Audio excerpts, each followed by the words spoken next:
Oke, Assalamualaikum dan selamat siang semua. Kita akan lanjutkan lagi praktikum kita sekarang sesi yang kedua ya. Nah, kita yang minggu lalu ya, kita sesi pertama itu mengenai kardiovaskular. Nah, sesi kedua ini kita sistem hematologi ya, yaitu darah. Oke. Nah, nanti minggu depan insya Allah kita akan bicarakan mengenai tekanan darah ya. Oke, sekarang kita ngomongin tentang darah. Sekarang buka dulu halaman web ini. Ya, halaman web ini kalian buka. Nah, habis itu kalian pilih General Composition of Blood. Jadi kalian ikutin ini ya, ikutin ini dia apa namanya urutan-urutan ini ya. Jadi sekarang get body smart dulu ya. Oke.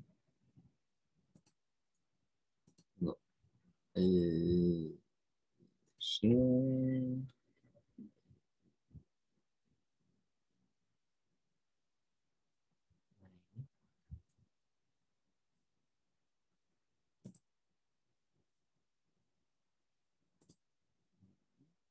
Nih, kok ini udah salah share.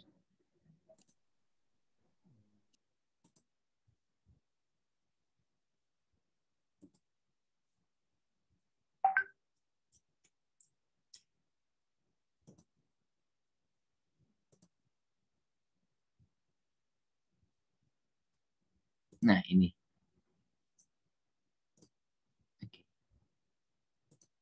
Nah, ini ya kita ke body smart ini, kita ke circulatory system ya.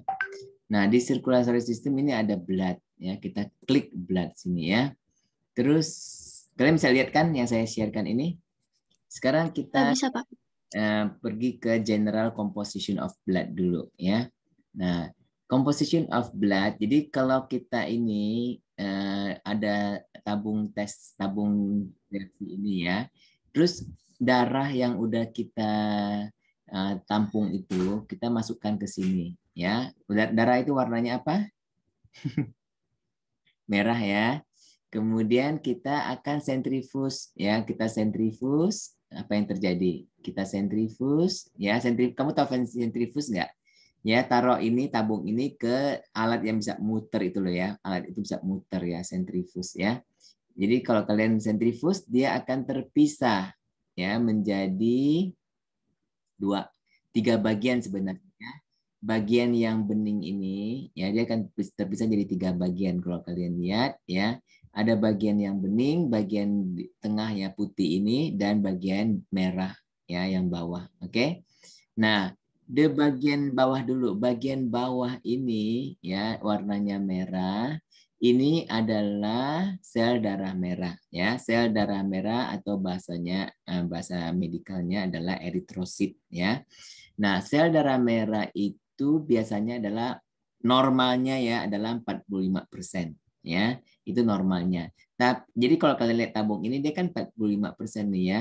Tapi dia selalu kalau dalam ilmu hayati ya, kita bukannya harus 45%. Jadi dia ada dalam suatu skala ya, dalam suatu apa itu range ya. Ya, yaitu kalau wanita 37 sampai 48 ya. Kalau laki-laki 45 sampai 52. Ya, kenapa laki-laki itu jumlah darah merahnya lebih besar, lebih banyak? Kenapa? Karena darah merah kan mengandung oksigen ya. Jadi lelaki itu kan pada fitrahnya kita ngomong fitrahnya ya. Lelaki itu harus kerja lebih keras ya kan. Kalau dulu ya, kalau sekarang sih wanita juga kerja keras. Kalau dulu lelaki kan pergi bertani ya, pergi jadi nelayan, terus pergi pokoknya kalau pada fitrahnya lelaki itu kerja lebih keras secara fisik ya. Kalau wanita kan kerja di rumah ya. Nah, dia itu akan memerlukan lebih banyak energi sehingga dia lebih banyak darah merah harus lebih banyak ya. Nah, oleh karena itu kenapa yang lelaki itu pasti akan lebih tinggi ya. Nah, kalau kita klik red blood cell ini ya.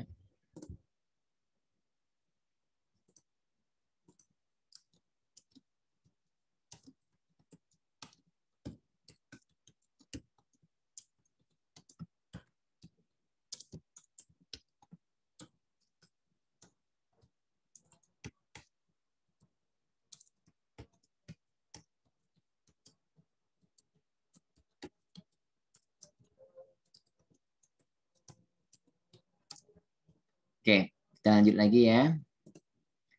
Yang mana tadi? Jadi kita red blood cell itu ya 45% kurang lebih ya.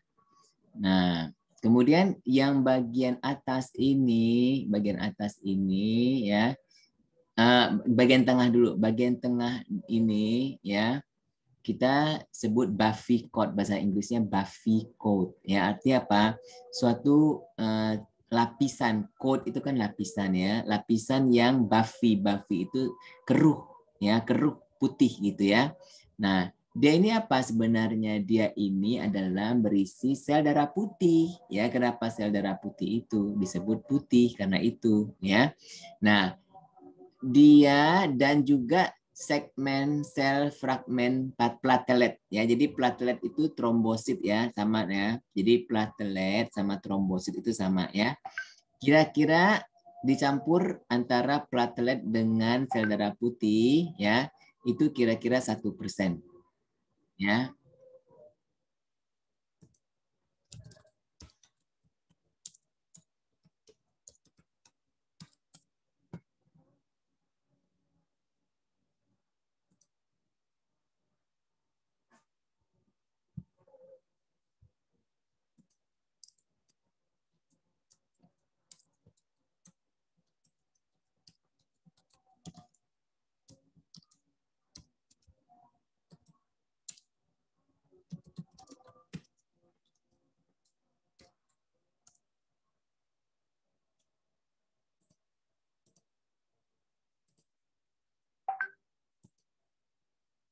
Nah, jadi yang ini ya, tadi mana? Kalau kita lihat dia Buffy code, nih Buffy code ini ya 1% ya. Jadi dia terdiri dari apa? Sel darah putih yang ini, yang sel darah putih sendiri ada macam-macam ya, dan platelet ya atau trombosit ya. Dia mengikuti 1% ya. Kemudian yang bening ini, bening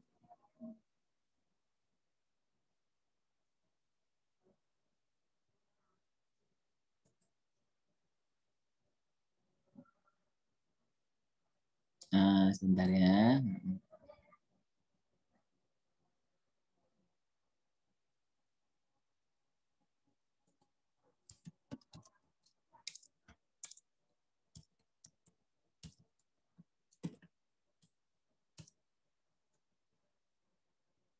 Oke, apa dia tadi ya. Jadi bagian yang bening ini disebut plasma ya. Jadi bagian bening ini. Jadi ya tadi yang sel darah merah, sel darah putih dan platelet ya. Dia disebut juga elemen-elemen sel-sel darah ya. Kalau bahasa Inggris form element. Jadi elemen-elemen berbentuk ya, formed element ya.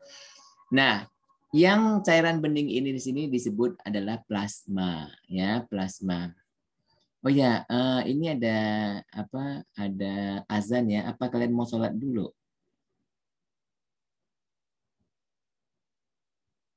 Nanda atau siapa? Apakah kalian mau sholat dulu, berhenti 10 menit atau 15 menit gitu? Atau mau terus? Boleh, Pak. Hah? Iya, Pak. Boleh, Pak. Ya udah ya, kita istirahat aja dulu 10 menit ya. 10 menit ya. Nanti kita lanjutin Iya, lagi. Pak.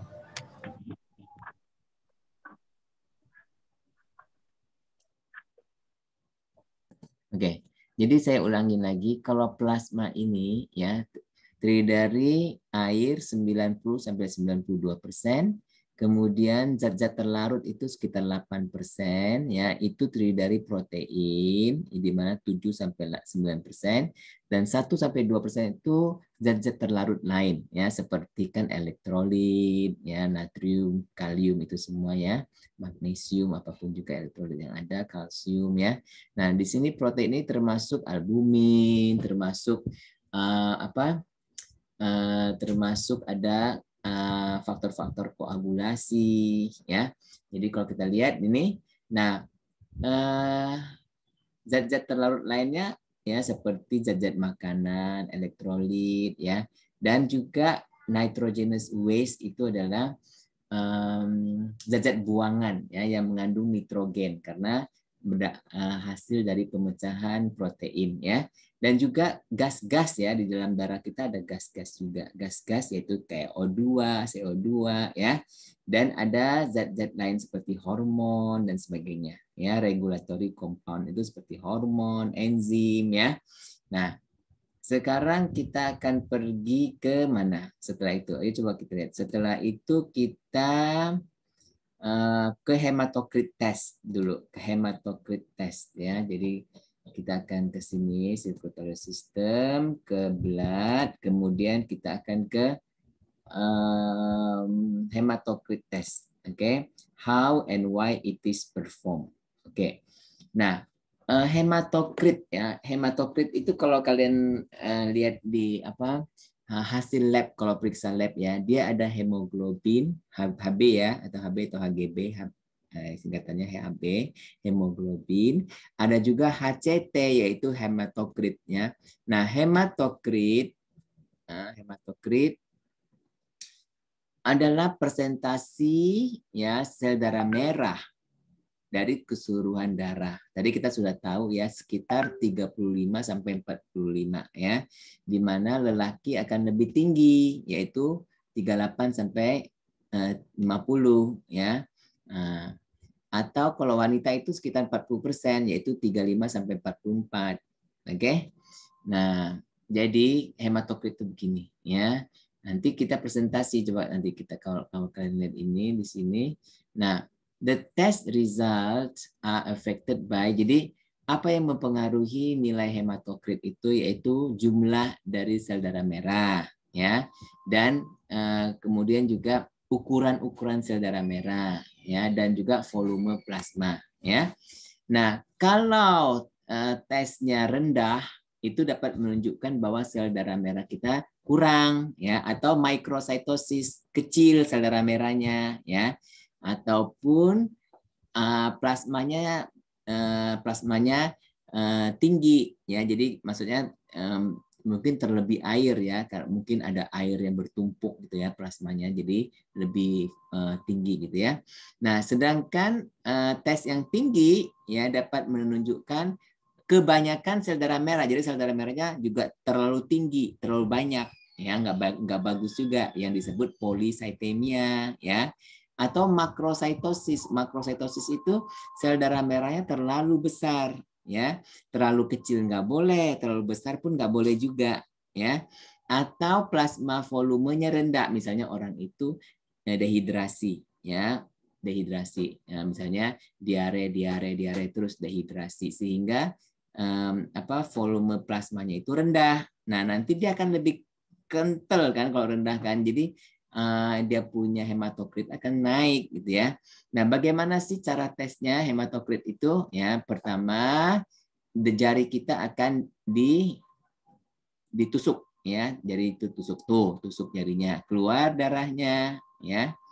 Nah, kemudian darah itu ya.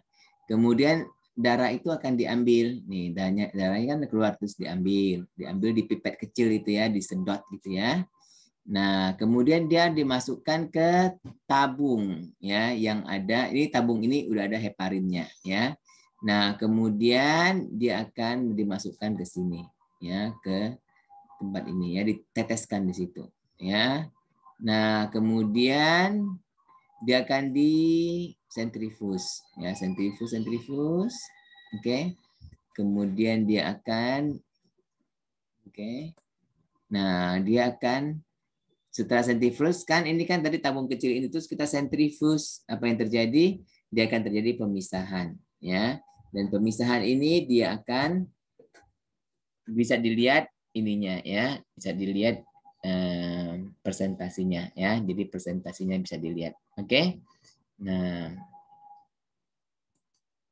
jadi ini presentasinya. Nanti kita lihat, ini berapa? 45 kurang lebih. Ya.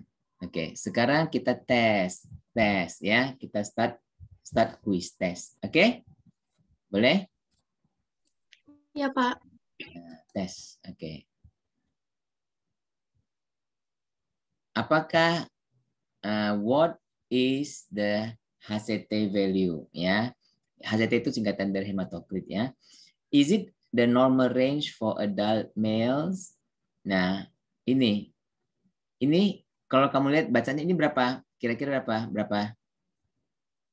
Ayo, kira-kira berapa? Baca. Berapa ini? Kalau kamu kesiniin, berapa kira-kira? 53, 50, Pak. Pak. 53, ya kan? Kira-kira dia kan di atas sedikit dari 50 kan? Jadi di 53 ya. Nah, 53 ya. Tapi apakah dia merupakan range yang normal untuk pria? Iya, Pak. Iya, tapi agak sedikit tinggi kan? Pria kan tadi 45 sampai berapa? Sampai 45 sampai 50 ya. Ya. 53 itu ada sedikit tinggi ya. Oke, next. Next. Ini apa? Which of the following may contribute to relatively high HCT value ya? Apa faktor-faktor yang dapat menyebabkan tingginya ya? Kan orang ini 53 kan tinggi kan? Ya, kira-kira kenapa dia itu tinggi? Ayo, kenapa? Ayo. Apakah dia dehidrasi? Apakah karena dia exercise terlalu banyak atau karena dia kurang oksigen? Gimana? Ini kandungan darahnya ya Pak? Atau apanya Pak? Sel darah merahnya kan dia kan presentasi sel darah merah itu hematokrit ya. Jadi hematokritnya itu tadi 53 itu agak tinggi. Kenapa dia agak tinggi? Ayo. Dehidrasi Pak. Hah? Jantung. Apa? Strenuous exercise apa ya tadi? Nah, strenuous exercise itu dia olahraga terlalu kuat. Bisa nggak? Olahraga terlalu kuat Pak. Hah? Bisa nggak terjadi kalau kita olahraga terlalu kuat? Bisa nggak? Bisa, pompa darahnya mungkin terlalu cepat nanti jantungnya. Jadi gimana coba? Kalau pertama kalau dehidrasi, tadi kan saya udah jelaskan dehidrasi menyebabkan nggak? Mana turun? Hah? Siapa yang ngomong? Rizky ya. Rizky kalau tadi dehidrasi, apa yang terjadi? Plasma jadi? Turun ya Pak? Plasma jadi turun. Kalau plasma turun, jadi HCT-nya naik atau turun? Turun. Naik, Pak. Naik Pak. Naik ya, karena kan dia turun plasmanya, jadi presentasi HCT-nya jadi naik ya. Jadi itu jawabannya nggak dehidrasi? Mungkin Iya, nggak? Pak. Iya. Mungkin. Nah, yang ketiga ini, yang terakhir ini, less oxygen in the atmosphere. Artinya apa? Kurang oksigen. Kurang oksigen di mana? Di alam sekitar kan? Nah, Ya. contohnya kalau kamu pergi ke gunung, pernah nggak naik gunung? Naik gunung tinggi, apa yang terjadi? Kalau di gunung tinggi kan tekanan udaranya kurang ya. Jadi kurang oksigen. Jadi kamu apa? Kayak susah nafas kan? Pernah nggak ngerasain? Naik gunung susah nafas gitu kayaknya ya. Nah, orang yang tinggal di gunung, ya misalnya orang itu tinggal di gunung ya.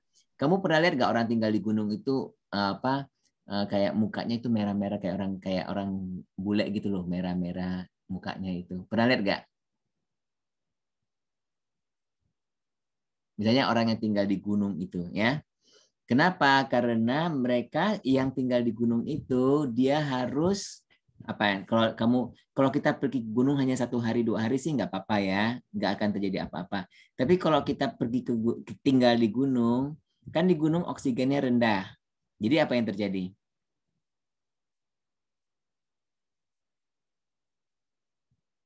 Ayo harus ini ya, kita harus diskusi ya. Kalau nggak ngapain saya ada ngajarin kalian. Nanti saya kasih tugas aja suruh kalian baca sendiri kalau nggak mau diskusi. Mungkin ini kali Pak, nanti sesak gitu ya Pak? Ya kan sekarang oksigen rendah, ya kan? Jadi sesak nafas kan. Nah, tubuh kan selalu akan kompensasi. Jadi kompensasinya apa? Siapa yang membawa oksigen? Sel darah merah. Hah? Sel darah merah Pak. Sel darah merah. Jadi kalau tubuh merasa kurang oksigen, dia akan membuat apa? Hah? Dia akan, ayo tolong jawab.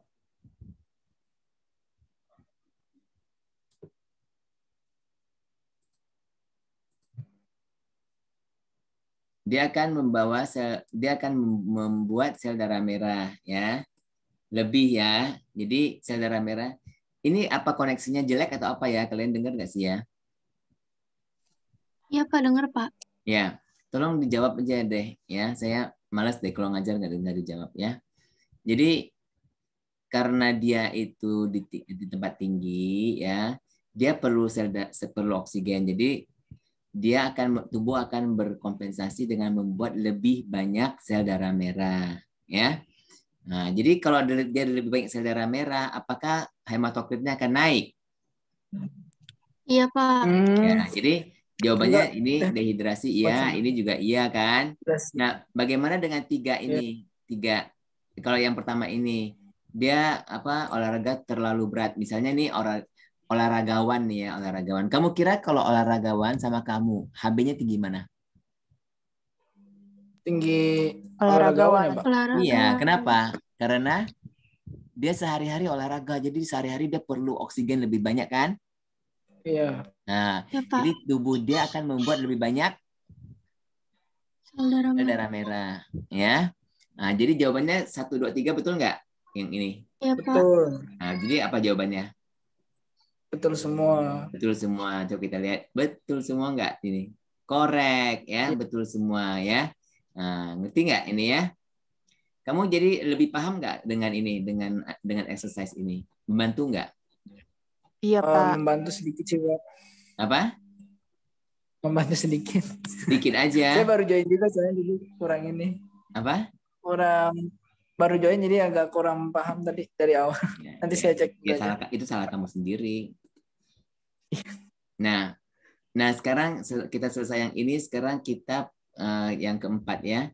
Blood cells and form elements of the blood. Ya, blood cells and form element of the blood. Mana itu dia? Nah, ini dia. Ya. Oke, sekarang kita masuk ke sini. Jadi elemen-elemen yang terbentuk ya, yang mempunyai bentuk maksudnya itu ya, form elements bahasa Inggris artinya elemen-elemen yang mempunyai bentuk ya, adalah sel-sel, sel remnan. Sel remnan itu artinya sisa-sisa ya. Jadi sisa-sisa sel. Kalau sel kan bisa pecah. Nah, kalau sel pecah, sisa-sisa sel itu namanya sel remnan ya. Dan sel fragmen sel juga ya di dalam darah. Oke. Nah, yang pertama sekali adalah sel darah merah. Sel darah merah itu kira-kira 95% dari semua elemen ini. Jadi sel-sel darah itu kebanyakan besar adalah 95%-nya adalah sel darah merah ya. Nah, ini sel darah merah ya. Nah, sel darah merah itu bentuknya kayak donat ya, kayak donat ya. Tapi dia memang bukannya ada lobang, bukan lobang ya. Dia ini bukan lobang, tapi dia kayak donat ya. Nah, gitu. Kayak donat apa sih, Oreo gitulah ya. Tapi dia bukan lobang ya, dia tetap bukan lobang, tapi bentuknya kayak donat. Cekung dia ya. Cekung apa cembung ya namanya ya? Cekung ya. Nah, dia ini sel darah merah ini nggak ada nukleus ya, nggak ada inti sel dan nggak ada organel-organel seperti mitokondria apa tuh nggak ada ya. Nah, kebanyakan sel darah merah ini ya adalah sel-sel yang tidak berfungsi. Dia tidak bisa kayak memecah belah, memecah diri, itu nggak bisa ya. Nah, fungsinya hanya satu, yaitu dia itu berikatan, ada hemoglobin ya, di dalamnya ada hemoglobin. Di dalam sel darah merah itu ada hemoglobin, dan hemoglobin ini untuk mengangkut oksigen ya, dia adalah mengangkut oksigen. Jadi tujuan utama sel darah merah ini adalah untuk mengangkut oksigen ya. Nah, juga ya termasuk dalam form elemen ini ada 5 tipe sel darah putih ya, WBC, white blood cells ya, white blood cells, sel darah putih, atau disebut juga leukosids karena leuko itu artinya putih ya, leukosids. Oke. They are part of immune system. Ya, mereka itu adalah bagian dari sistem imunitas kita, ya, yang akan melindungi tubuh kita terhadap semua yang pengganggu invaders, ya, dari asing, ya, foreign invaders. Oke. The WBC are identified. Jadi mereka itu diidentifikasikan dan diklasifikasikan menurut mereka punya bentuk, ya. Ya, pertama adalah neutrofil. Neutrofil kan namanya neutral, ya. Kenapa dia neutral? Ya, karena dia tidak suka asam ataupun suka basa. Ya, dia dua-duanya aja, netral aja, ya, dia bersifat netral, ya, bukan bersifat suka asam atau suka basa, ya. Nah, neutrofil itu bentuknya kayak gini, ya. Jadi ini dia punya inti sel itu ada banyak segmen, ya, banyak segmen inti selnya, ya. Dan dia ada banyak granul. Kalau kalian lihat dia ini dalam sitoplasmanya banyak titik-titik, ya, yaitu disebut granul, ya. Nah, jadi dia itu neutrofil. Eosinofil. Nah, eosinofil ini dia itu juga ada dua, dia punya inti sel itu diplo, ya, dua, ya, dan dia itu banyak bintik-bintik juga granul, ya, tapi granulnya itu berwarna merah. Di sini oranye, ya, tapi dia itu berwarna merah, makanya dia sebut eosin, ya. Kenapa dia eosin? Eosin itu adalah suatu zat yang bersifat asam, ya. Jadi eosinofil dia suka. Fil itu artinya suka, ya. Nah, dia suka asam, ya, suka asam, dan dia menjadi eosin. Eosin itu berwarna merah, ya. Basofil, ya, bukan dia suka bakso, ya. Ya, Silmi, kamu suka bakso nggak? Suka, Pak. Ya, tapi basofil ini bukan berarti dia suka bakso, ya. Nah, basofil itu artinya dia suka zat-zat yang bersifat Basa. basah, ya, basofil, ya. Nah, bersifat basah, ya. Jadi dia juga ada bintik-bintik granul-granul. Oke. Nah, kemudian kita ada, jadi sini, ya, ke semua yang tadi dia ada granul, ya, maka mereka itu yang tadi adalah granulocytes, ya. Jadi kayak tadi diulangin lagi apa? Neutrofil, eosinofil, basofil, mereka itu disebut granulocytes karena mereka ada granul, ya. Nah, sekarang ada tipe 2 lagi yang tidak mempunyai granul, ya, yang kita sebut agranulocytes, ya, karena dia tidak punya granul maka disebut A, ya, agranulocytes. Oke. Nah, contohnya adalah limfosit, ya, limfosit, ya. Limfosit ini kalau kita lihat nih, dia ini tidak, ini kan granulnya nggak kelihatan, ya. Nah, dia tidak mengandung granul, ya, limfocytes. Oke. Nah, ada lagi yang lain adalah monocyte, ya, monocyte. Nah, monocyte-nya intinya besar, ya, tapi dia di sini ya nggak ada granul, ya, nggak ada granul, nggak kelihatan. Oke. Nah, itu yang tadi 5, ya. Jadi coba kalian ulangi lagi 5 dari sel darah putih, ya. Neutrofil, eosinofil, basofil, limfosit, monosit. Ya, dah 5. Kemudian ada dalam antara sel-sel darah ini yang disebut platelet atau trombosit, ya. Nah, dia ini sebenarnya bukan sel seperti sel-sel yang lain, ya. Dia itu hanya fragmen, yaitu pecahan-pecahan sitoplasma, ya. Ada suatu sel namanya megakaryosit, ya. Megakaryosit itu namanya juga mega, besar. Sel ini sebesar megakaryosit, ya. Nah, megakaryosit ini, ya, phospholipid release from platelet help. Oke. Megakaryosit ini akan pecah-pecah menjadi sel-sel yang kecil, fragmen kecil yang kita sebut platelet, ya. Nah, apalah fungsi platelet ini? Fungsi platelet ini dia, ya, akan melepaskan fosfolipid, ya. Nah, fosfolipid ini akan memulai proses clotting, ya, proses pembekuan darah, ya. Jadi si platelet ini berfungsi untuk pembekuan darah, ya, karena dia akan melepaskan fosfolipid, dan fosfolipid dia akan memulai proses pembekuan darah, ya. Nah, ini platelet ini ya, platelet kita ini. Ini plateletnya, platelet keluar, oke? Sekarang kita sudah selesai yang ini, kita ke bagian 5, number of red blood cells in the blood. Oke, ya. Mana kita lihat nanti sini. Wah, udah mau jam 4 ya. Harap kita bisa kelar jam 5 ya. Number of red blood cells in the blood. Nah, apa? Ketika blood itu darah itu ya bergerak di seluruh tubuh kita ya, ada sekitar 20 sampai 30 triliun sel darah merah. Jadi sekitar 20 sampai 30 triliun sel darah merah pernah hidup di dalam tubuh kita. Ya, tergantung umur kita. Semakin tua umur kita, semakin banyak sel darah merah yang sudah dibuat. Karena sel darah merah ini dia punya masa hidup itu kira-kira 120 hari, ya, 3 bulan, 3 sampai 4 bulan.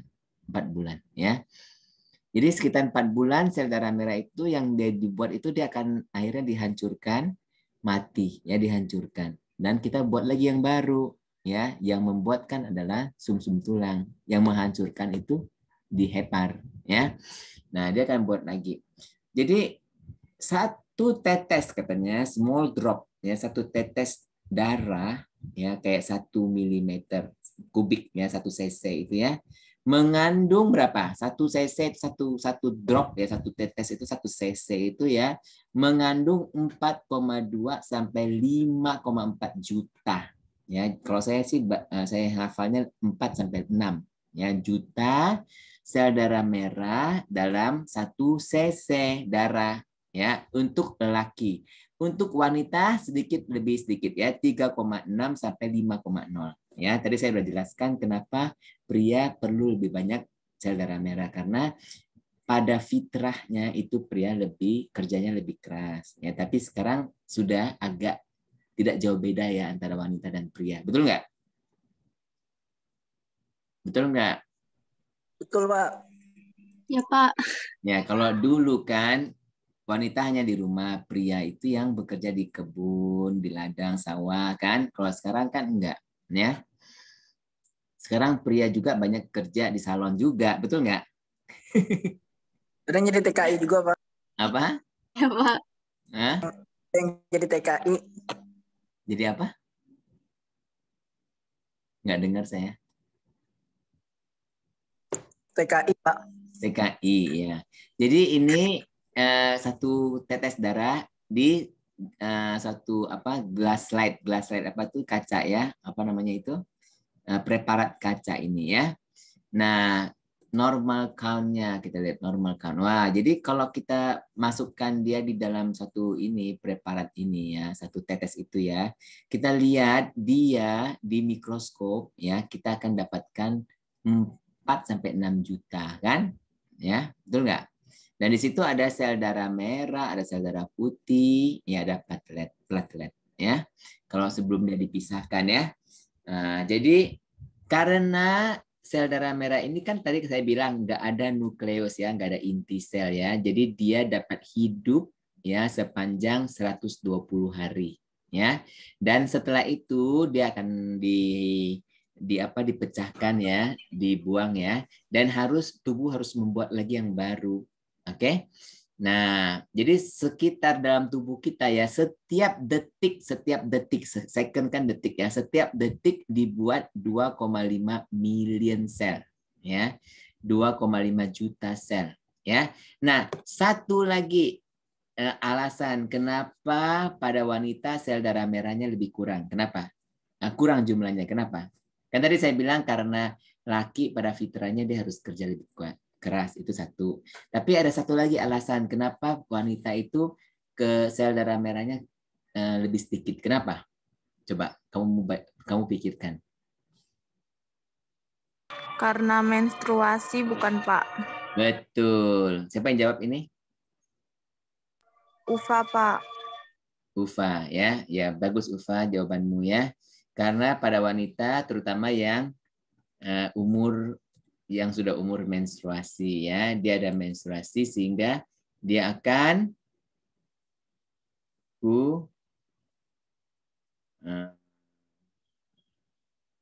berkurang ya. Tunggu, bentar saya mau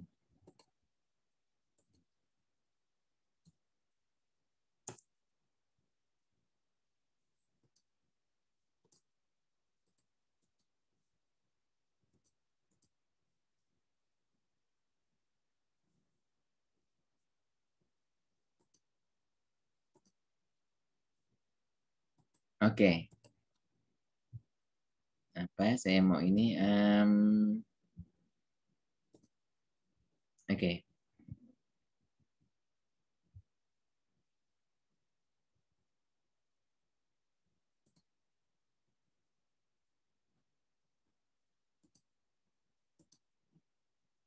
Apa sih bedanya ini dengan ini? Gak ada beda ya. Oke. Jadi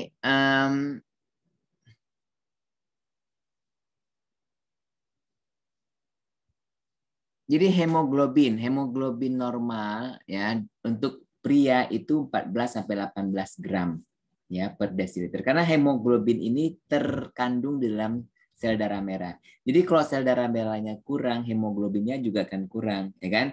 Jadi pada wanita dia sedikit 12 sampai 16 ya. Jadi mungkin aja kan pria itu 14, misalnya pria itu 14. Terus ada wanita yang 16. Berarti wanita ini lebih maco daripada pria. Betul nggak? Ya. Nah, ini kalau dia berkurang sel darah ini yang satu nih, ini sel darah merahnya normal, ya. Ini berkurang apa sih ini? Ini berkurang. Kamu lihat nggak bedanya? Ya, Lihat bedanya Pak. nggak? Ini kan sel darah merahnya banyak nih. Terus kalau ini dia berkurang, ya, ya kan? Nah, ya. Oke. Kemudian jadi kalau sel darah merahnya rendah, maka kita sebut anemia, ya. Dan apa akibatnya? Akan ya pengangkutan oksigen ke jaringan akan berkurang, ya. Sekarang kita udah habis yang ke berapa?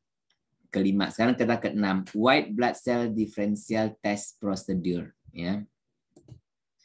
Oke, mana ini dia, ya. Kita ke sini dulu. Nah, white blood cell differential test procedure. First, prosedur untuk kita kan kalau kita di lab nih ya, kita juga bisa order di lab. Tolong dokter bilang, saya kepengen tahu jumlah sel darah putih secara terbagi-bagi ya, neutrofilnya berapa, leukositnya berapa, segala ya. Bukan leukosit, neutrofilnya, limfositnya yang gitu ya, yang sendiri ya. Jadi kita harus tusuk dulu jarinya ya, terus darahnya kan ada, ya kan? Kemudian kita harus masukkan dia ke gelas ya, preparat tadi itu ya. Terus gently akan didorong ya. Jadi ini namanya smear. Ke bahasa Inggrisnya namanya smear ya. Smear ya. Jadi dia itu dorong gitu ya. Jadi didorong, dibuat satu smear ya. Suatu apa namanya itu? Apa sih bahasa Indonesianya itu? Usapan ya, diusap gitu ya. Ya. Nah, kemudian smear ya. After drying, jadi kita kan kering-keringkan dulu di angin gitu, di angin-angin supaya kering ya.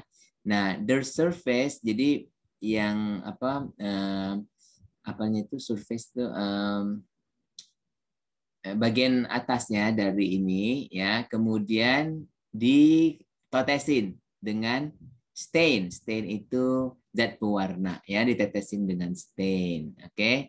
Yang dinamakan right stain ya. Kemudian kita tambahkan air ya, tambahkan air supaya stainnya lebih encer ya. Nah, setelah itu kita biarkan selama 2 menit ya, biarkan selama 2 menit. Oke. Kemudian kita pakai air untuk membilas ya, membilas. Oke. membilas pewarnaan ini. Kemudian ya kita akan keringkan dia dengan kertas khusus ya, kertas khusus yang dapat menyerap air ya. Jadi kita water kan, jadi kita kasih water ini, kita kasih water ya, kita kasih water. Sekali lagi saya mainkan ya, kita kasih water, oke. Nah kasih water, nah kemudian ini kan untuk membilas ya. Nah kemudian kita keringkan, ya kan, kita keringkan ya, keringkan dengan satu kain gitu ya, batuan kain itu, oke. Atau kalau mau ya dengan hair dryer boleh aja ya. Kemudian kita lihat di dalam mikroskop ya, lihat dalam mikroskop, oke. Nah 100 WBC, jadi kita dengan mikroskop sepanjang smear ini, paparan ini ya, usapan ini, sepanjang ini kita pakai mikroskop, kita lihat, kita hitung sel darah putihnya, bukan yang merah nggak dihitung. Putihnya kita dihitung ya, ada berapa, setiap tipenya itu kan dihitung ya, kan ada 5 tipe, oke. Nah tentunya sekarang sih kita pakai mesin, nggak pakai mikroskop, pakai hitung pakai mata ya. Kalau saya dulu pernah ya pakai mata hitung ya, itu kalau udah hitung salah, ngulang lagi hitung ya, itu setengah mati, 1 hari aja nggak dapat berapa ya. Tapi sekarang dia ada mesin. Kalau mesin ya mesinnya yang ngitung lah ya. Jadi yang otomatis ya. Jadi persentasinya yang normal, okay? Neutrofil itu 50-70. Jadi ini neutrofil ini yang penting sekali nih ya, 50-70, karena dia ini adalah seperti satpamnya ya. Jadi begitu ada zat asing masuk, terus dia yang pertama menelan ya, dia itu apa namanya itu fagositosis ya, dia telan pigmen pek gitu kan ya. Kemudian ada eosinofil, ini yang tadi, ini untuk alergi 1-3. Basofil 0-1 ya. Limfosit 25-35 ya. Monosit 4-6. Nah ya, sekarang tes, ada tes, start the quiz. Oke, tes, oke. Tes ya, which of the following would not cause an increased percentage of neutrophil in the blood? Ayo apa? Ini kan neutrofilnya ya, neutrofilnya. Apakah yang tidak menaikkan jumlah neutrofil dalam darah? Apa? Kalau stres, apakah stres nambahin neutrofil enggak? Enggak, Pak. Kira-kira, stres. Kalau infeksi bakteri tambah nggak neutrofilnya? Ya betul, Pak. Tambah. Betul. Nambah ya, karena apa? Karena kan dia infeksi, dia perlu banyak tentara. Neutrofil kan tentara kita nih. Ya, dia akan kerahkan, dia akan tambah ya. Kalau neutropenia itu adalah di mana neutrofilnya kurang dalam darah ya. Jadi neutropenia itu tambah nggak? Tidak tambah ya, karena dia sudah kurang ya. Berarti jawabnya adalah sini ya, neutropenia. Kalau stres ya ada kemungkinan dia harus tambah karena dia stres. Oke. Nah, jawabannya ini. Jawabannya mana? Neutropenia. Neutropenia, Pak. Ya, coba kita lihat. Betul ya, neutropenia. Oke. Neutropenia adalah kondisi ya di mana terjadi penurunan persentase neutrofil di dalam darah. Ya, oke. Next. Ada 5 loh ya jawabannya. Ada 5 pertanyaannya. What could a high percentage of eosinophil in the blood indicate? Jadi maksudnya apa yang dapat menyebabkan kenaikan persentase eosinofil? Ayo apa?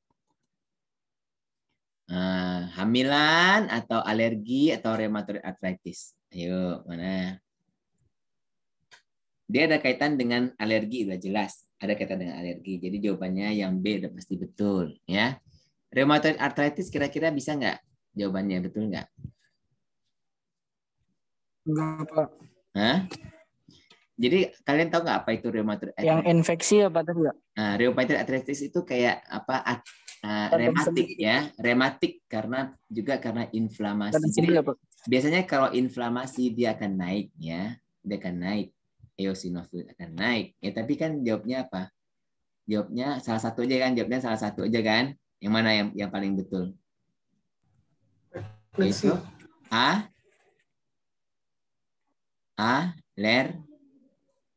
Alergi, Pak. alergi. Coba kita lihat. Betul nggak? Correct, betul ya.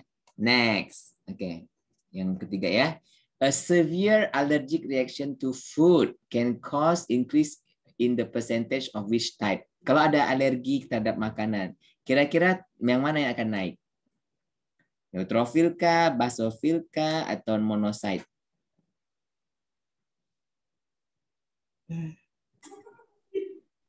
Mana? Kenapa? Kenapa, Pak? Maaf. Mana yang akan naik? Neutrofil, monocyte, atau basofil kalau dia ada alergi. Alergi terhadap makanan ya.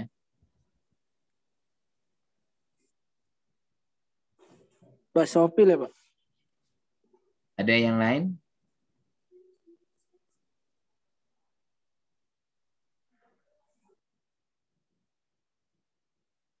Basofil. Hah? Yang mana? Basofil, neutrofil kan karena infeksi ya. Kamu mau isi basofil atau mau isi monocyte?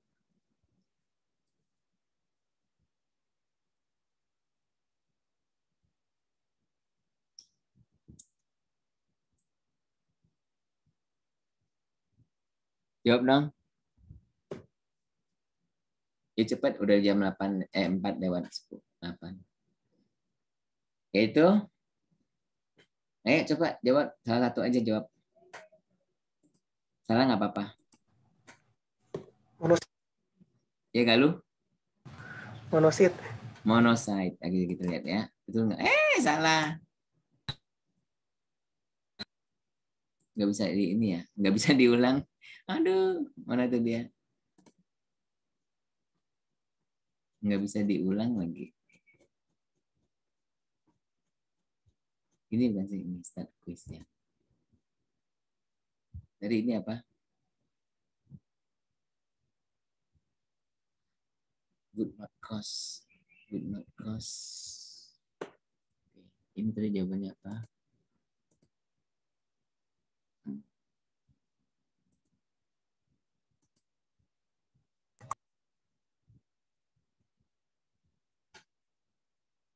Nah ini kan tadi kan ya.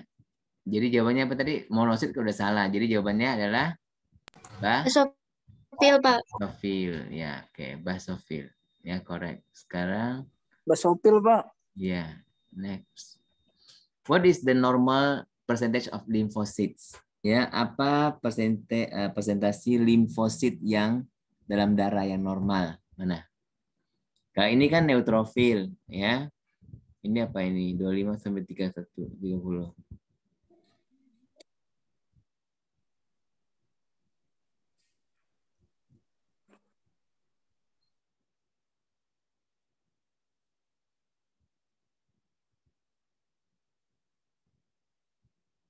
Apa jawabannya? Ayo. Yang paling kecil lah apa? Yuk. Cepetan dong. Jawab aja. Ayo. 1 sampai 3 ya, Pak. Ya 1 kan sampai 3, Pak. saya kan udah bilang yang paling kecil ya. Salah. Ayo apa jawabannya? Koreknya adalah 25 sampai 30. Saya aja salah ya. Maaf ya. Oke. What could, tapi dia 1 sampai 3 keseluruhan ya. Kalau kita bilang di dalam darah putihnya itu betul 20 sampai 30 ya. Nah, what could cause a heightened percentage of monocytes in the blood? Jadi apa yang dapat menyebabkan kenaikan monocytes di dalam darah? Apa yang mana? Autoimun kah, sepsis kah, atau bacterial infection? Autoimun, Pak. Autoimun, Pak.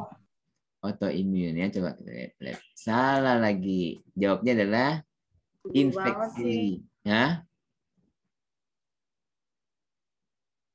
Infeksi ya, monocytes ini dia hampir sama dengan neutrofil ya. Dia juga tukang makan ya, monocytes ya. Show my result. Aduh, nggak ada. Ya, nggak apa-apa lah. Ya. Sekarang kita akan ke-8. Ke-7 ya. The clothing test time. Ini ada quiz juga loh ya. Clothing test time.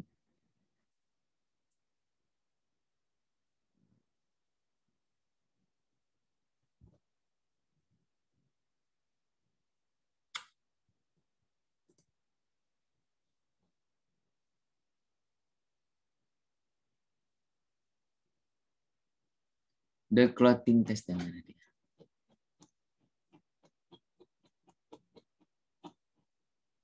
Udah bosan belum kalian? Belum, Pak. Belum, Pak. Nah ini ya, the clothing test time. Saya agak capek ya, karena tadi kan saya udah ada praktikum. Jadi kalian jangan saya panggil-panggil dong, ya langsung jawab aja ya, cara nggak apa-apa ya. Jadi the clothing test time apa? Jadi waktu yang diperlukan darah untuk membeku ya. Nah, the whole clothing test is one of the simplest method ya, metode yang paling sederhana untuk melihat apakah proses pembekuan darah kita ini berfungsi normal atau enggak ya.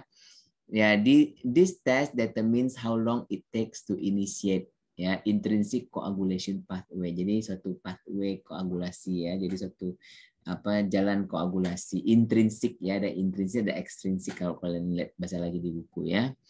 Oke, contoh ya caranya dia itu ya finger harus di prick dulu ya, kemudian oke. Nah, finger kan di prick tadi kan, finger itu di prick ya. Nah, darah diambil ya. Drawn up. Oke.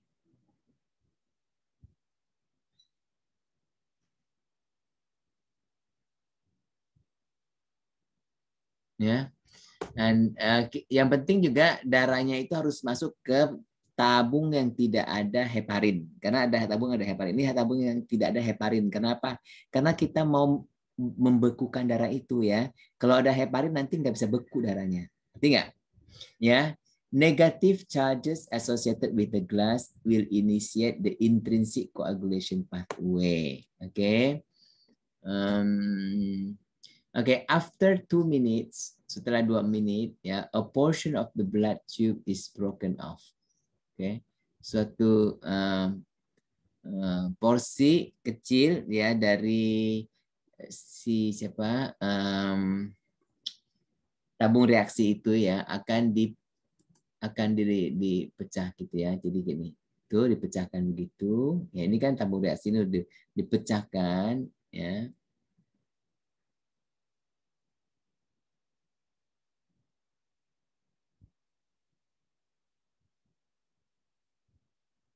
Oke. Jadi kan sekarang nih dia udah di ini apa sih? Jadi dia kan dipatahkan, dimasukkan ke sini ya. Nanti dia kalau dipatahkan begitu sebenarnya seperti ada kelukaan di ujung-ujung sini ya. Maka akan terjadi pembentukan fibrin. Ya, tapi kok ini nggak bisa ya, saya klik nggak bisa mainnya fibrin. Nah, ini boleh ya. Dia akan terbentuk fibrin. Coba kita lihat, ada nggak? Nah, fibrin thread terbentuk ya.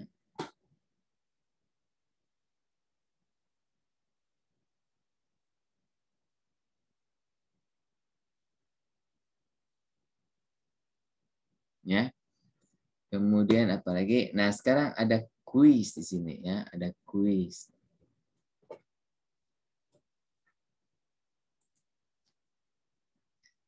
Apakah aspirin meningkatkan waktu untuk darah itu membeku? Ya enggak? Aspirin. Ya atau tidak? Jawab aja. Ayo, jangan takut-takut. Cuma ada satu pertanyaannya. Yes or no? Apakah kalau kamu minum aspirin, darahmu akan lebih susah membeku atau enggak? Enggak, Pak. Enggak. Ya, jawabannya no. Coba lihat. Itu enggak. Yes, Ya. Pak. Korek ya. Tapi kenapa orang mencegah stroke dia minum aspirin? Kenapa? Karena aspirin pengencer darah bukan, Pak? Hah? Iya, dia kan juga Aspirin termasuk, pengencer darah. dia ada hubungannya karena aspirin itu sebenarnya dia antiplatelet ya, dia membuat platelet itu sukar berapa? Dia itu membuat platelet itu sukar untuk berkoagulasi, berapa? Platelet agregasi. Jadi beragregasi, menempel satu dengan yang lainnya, platelet ya. Jadi kamu bayangkan kayak bikin ketan lah ya, kayak kue gitu ya, kue kan kalau kamu bikin kalau nggak ada tepung ya, misalnya nggak ada tepung nih ya, kalau kamu bikin kue misalnya kue apa, kue onde-onde gitu ya, kalau nggak ada tepung terus kue itu akan bercampur ya, kayak misalnya klepon ya, dia kalau kita matangkan tuh klepon kira-kira bisa melekat nggak? Enggak, Pak. Kalau nggak ada kelapa, melekat nggak dia? Dia kan melekat ya. Jadi kita biasanya kalau orang bikin kue dia ada tepung ya. Dengan adanya tepung itu kue dia nggak akan melekat ya. Nah demikian juga lah aspirin. Aspirin dia akan mencegah supaya platelet kita tuh jangan melekat satu dengan yang lainnya. Ngerti nggak? Iya, Pak. Nah ya, oke. Sekarang kita akan sudah selesai yang 7 ya, kita ke 8 ya. General structure and function of red blood cell. Oke. General mana itu dia? General structure and function of red blood cell. Oke. Nah, eritrosit kita, red blood cell kita ada 20 sampai 30 triliun dikatakan kan, yang ya dalam tubuh kita lo ya, kan satu mili aja 6 juta kan, 6 juta ya. Jadi dalam tubuh kita secara keseluruhan itu ada 20 sampai 30 triliun ya. Nah, dia terus bersirkulat ya, bersirkulat ya di pembuluh darah. Oke. Yang ini nih, yang ini di sini adalah kapiler ya, kapiler kita. Di sini adalah adipose tissue. Jadi tisu adipose apa namanya itu? Jaringan-jaringan lemak ya, jaringan lemak. Oke. Nah, sel darah merah sendiri ya adalah sel-sel yang berbentuk seperti disk. Disk itu apa? Seperti suatu cakra ya, dia kecil ya. Dia itu diameternya sekitar 7 sampai 8 ya, diameternya 7 sampai 8 mikrometer. Kamu tahu sentimeter sekecil apa sentimeter, terus mikro ya, artinya meter dibagi 1000. Jadi 0,0 bukan bagi 1000 ya, 1 sentimeter dibagi jadi dia itu kalau mu itu kan 10 pangkat 6 ya, jadi 1/1 juta meter ya, 1/1 juta, jadi 7 sampai 8 1/1 meter ya, jadi 1 meter itu kamu bagi 1 juta gitu ya, kayak gitu ya. Jadi 1 milimeter, kamu tahu milimeter kan? Milimeter ya, penggaris itu kecil kan, milimeter ya. Jadi dibagi 1000 ya. Jadi dibagi 1000. Jadi dia sampai 7 sampai 8 per 1000 milimeter. Gitu ya. Ya, diameternya itu ya. Oke. Ketika dia menjadi matang kan, dia kan 120 hari ya. Dia begitu dia matang ya, dia akan ekstrud dia nukleus. Jadi nukleusnya itu ya jadi nukleus itu akan terlepas malahan. Dia tadinya dia ada nukleus ya, terus nukleusnya akan terlepas ya. Dan sitoplasmanya itu dipenuhi dengan hemoglobin ya, molekul-molekul hemoglobin. Dan molekul-molekul hemoglobin ini akan mengikat dan mentransportkan oksigen dan karbon dioksida ya. Nah, dia itu berbentuk bikonkav. Jadi ini kan konkav nih. Konkav itu apa sih? Cekung ya, ya. Nah, bikonkav ya, bikonkav. Jadi cekung dua cekung. Oke. In the middle and raise margin. Oke. Kemudian sel darah merah yang paling tipis ya, dia itu kira-kira satu ini tebelnya itu ya, yang paling tipis. Jadi bagian tengah ini tipis, yaitu 1 mikrometer ya. Bagian tepinya dia 2 sampai 3 mikrometer. Jadi dia apa itu mencekung ke bawah ya. Oke, kayak apa sih namanya itu? Ini kayak donat gitu ya, tapi dia lebih ke sini, bukannya lobang ya, bukan lobang, dia ada ininya ya. Oke. Karena bentuknya sel darah merah ya dapat terlihat seperti pucat di tengah, ya kan? Dia kan kayak pucat di tengah ya. Nah, sedangkan dia itu lebih arahnya ini di sini di tepinya itu kelihatan lebih darker, apa lebih gelap ya, pucat di tengah sini tapi di tepinya itu seperti gelap. Oke. Nah, biconcave shape bentuk yang biconcave ini karena dua pecahan yang cembung ini ya, menyediakan surface area, jadi area permukaan ya yang lebih besar daripada kalau dia hanya bulat aja. Jadi dia masuk gitu kan, jadi areanya lebih besar ya, supaya dia dapat menampung lebih banyak oksigen ya dari ini. Oke. The biconcave ukuran bentuk biconcave ini juga membuat si sel darah merah ini lebih fleksibel ya, sehingga mereka dapat lebih, kan mereka harus masuk ke pembuluh darah yang kecil-kecil ya, pembuluh darah kapiler itu ya, maka mereka harus fleksibel, tau nggak? Jadi dia kan harus squeeze satu dengan yang lainnya ya. Halo, kalian ngikutin nggak? Ikutin, Pak. Ya, Pak.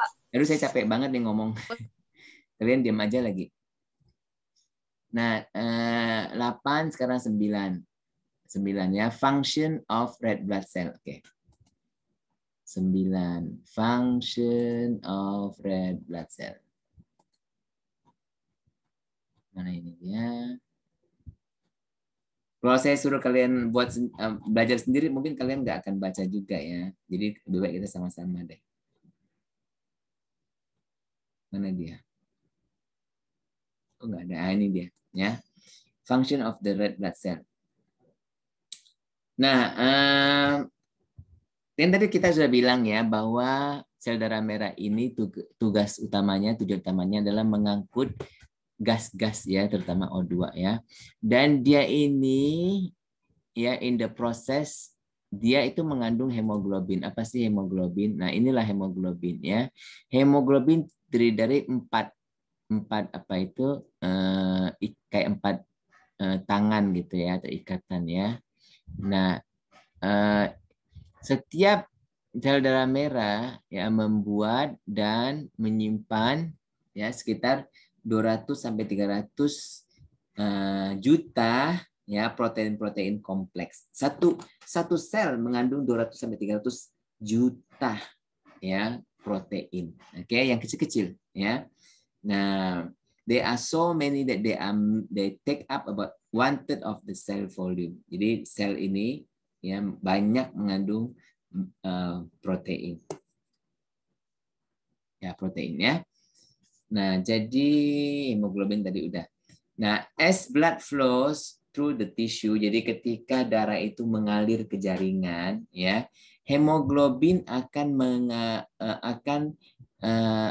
bertukar ya CO2 dengan O2. Jadi dia kan tadinya mengandung O2 nih. Ya, dia tukaran dengan jaringan ya, dia kasih O2-nya ke jaringan, dia ambil CO2-nya gitu. Ya. Coba kita lihat. Dia tukaran, pertukaran ya. Nah, itu yang kita sebut seluler respirasi kan, respirasi seluler ya, dia bertukaran. Oke. Nah, ini lihat nih pertukaran ya. Nah, ketika O2-nya dia kan melepaskan O2 ya. Ketika O2-nya dilepaskan, warna hemoglobin itu akan berubah ya, dari merah menjadi ungu, purple ya, dari merah menjadi ungu. Oke. Nah, ataupun biru, kadang-kadang juga biru ya. Oleh karena itu kayak orang yang udah kekurangan darah, dia akan pucat biru ya, dari merah menjadi purple ya. Nah, the situation rapidly reverses in the lung. Jadi di dalam paru-paru terjadi sebaliknya. Ya, dia kan tadi mengangkut CO2 ke paru-paru. Nah, di paru-paru dia pertukaran. CO2-nya dikeluarin, O2-nya diangkut. Ya kan kita bernafas kan kita masukin dua-duanya, CO2 dan O2 ya. Nah, O2-nya akan diambil, CO2-nya dilepasin sehingga CO2-nya dapat keluar bersama dengan nafas kita. Ya, sudah di bagaimana hemoglobin itu replenish lagi ya. Hemoglobin itu akan mengambil kembali O2-nya ya, yang telah bertukar dengan CO2. Jadi yang kita sebut sel darah yang baik dan yang kurang baik, ya kan? Nah, dia ada enzim carbonic anhidras. Apa itu enzim carbonic anhidras? Itu suatu enzim ya. Nah, apa tujuannya enzim ini? Enzim ini disimpan di dalam sel darah merah ya. Dan di dalam jaringan ya, dalam jaringan carbonic anhidrat. Jadi si enzim ini, carbonic anhidrase ini akan mengkatalisa ya. Mengkatalisa reaksi untuk mengubah CO2 menjadi bikarbonat. Ingat nggak? Dia mengubah CO2 dicampur dengan air menjadi bikarbonat. Ya, tentunya airnya perlu ada sedikit asam sebenarnya ya. Jadi menjadi bikarbonat. Nah, kebanyakan dari CO2 yang masuk ke dalam sel darah merah ya, dia akan diubah ya menjadi ion bikarbonat. Jadi CO2 itu bisa diubah jadi ion bikarbonat ya, ataupun dia dihembus keluar dari paru-paru ya. Jadi di paru-paru bikarbonat ini akan masuk ke dalam sel darah merah dari plasma ya, akan kemudian dikonversi balik ke CO2. Nah, jadi dalam paru-paru kita lihat dia mengangkut ya, mengangkut. Jadi HCO3 ini ada juga yang masuk lagi ke sini ya. Nih. Kemudian dia akan terjadi reaksi lagi, terlepas CO2 dan CO2-nya itu akan pergi ke udara lagi. Ya. Oke, kita selesai ini. Sekarang kita pergi ke 8, 9. 9 udah ya, 10 sekarang. Transport oksigen di dalam darah. Oke, ya dikit lagi lah ya. 10 sekarang ya. 10.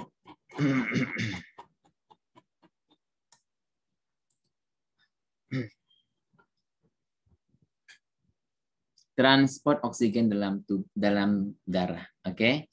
Nah, tadi kan kita bilang bahwa darah merah ini akan mengangkut oksigen. Jadi tapi gimana nanti dia mengangkut oksigen ya?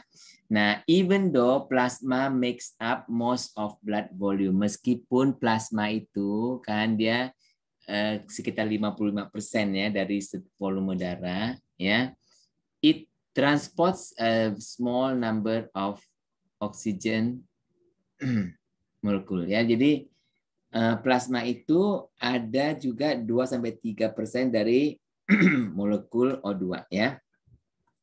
Nah, the carrying capacity of plasma is limited by the poor solubility of oksigen di air. Ya, jadi sebenarnya kalau secara teori ada sekitar 2-3% oksigen yang terlarut dalam plasma kita, ya, terlarut dalam plasma kita, ya. Tetapi 97-98% itu dari O2 itu ditransportasikan oleh hemoglobin, ya, dalam sel darah merah, ya kan? Jadi setiap sel darah merah akan mengandung 200-300 molekul hemoglobin, ya. Nah, hemoglobin ini ya terdiri dari 4 subunit, yaitu 2 alfa dan 2 beta, ya. Dan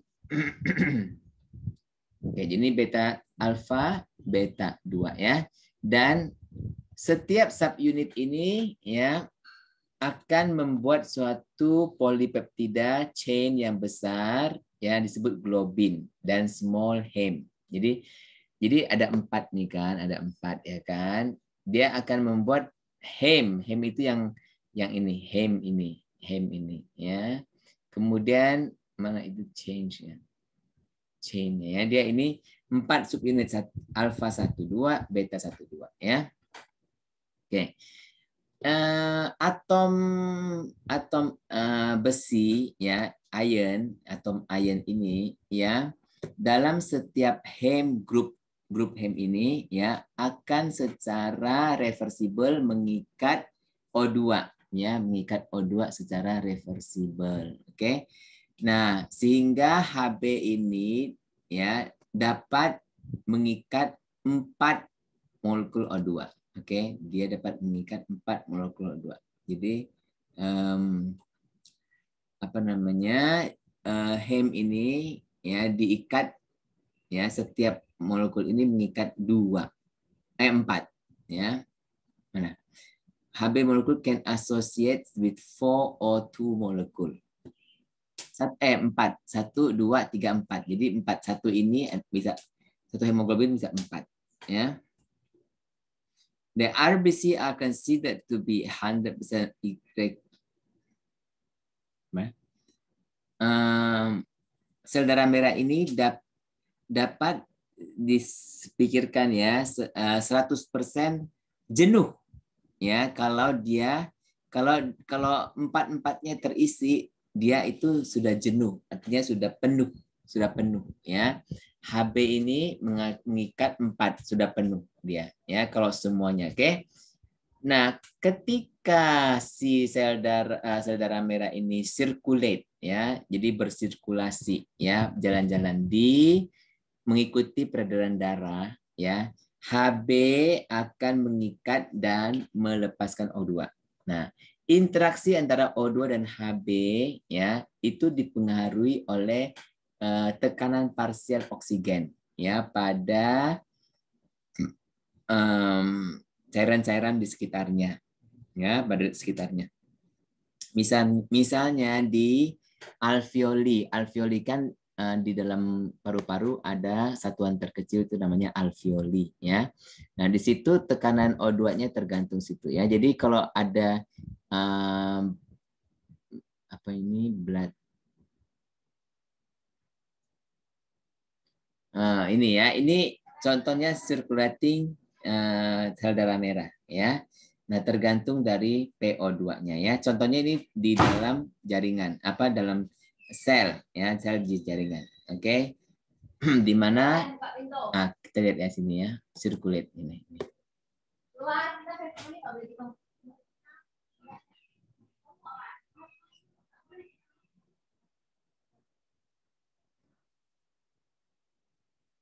Kamu lihat nggak nih? Lihat nggak animasi ini? Ya. Nah, dari jantung ke paru-paru. Jadi di paru-paru ya, dia kan O2-nya udah kurang, dia akan mengambil O2 ya, sehingga O2-nya akan bertambah.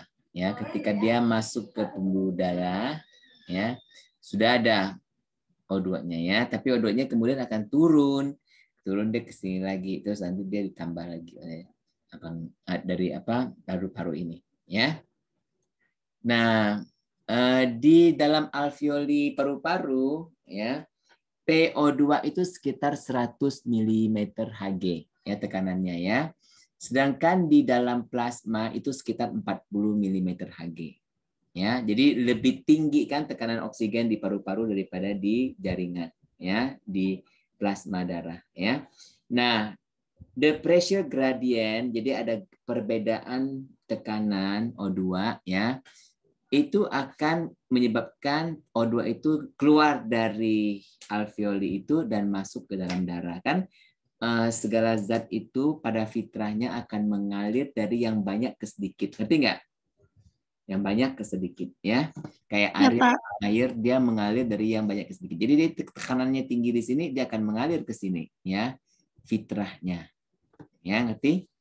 Nah, O2 akan diffuse out from the lung and enter the blood ya. Nah, di dalam pembuluh di dalam jaringan kebalikan ya.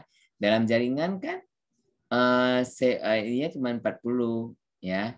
Nanti kalau dia sampai di kapilari ya dia akan berdifusi difusi ya kan, tadinya kan dia kan mengandung banyak nih karena dia baru dapat suplai PO2 tuh dari paru-paru ya. Terus ketika dia di jaringan, dia akan melepaskan ya. Jadi dia nggak boleh apa namanya itu egois ya. Dia terima dari paru-paru sampai ke jaringan, dia akan lepaskan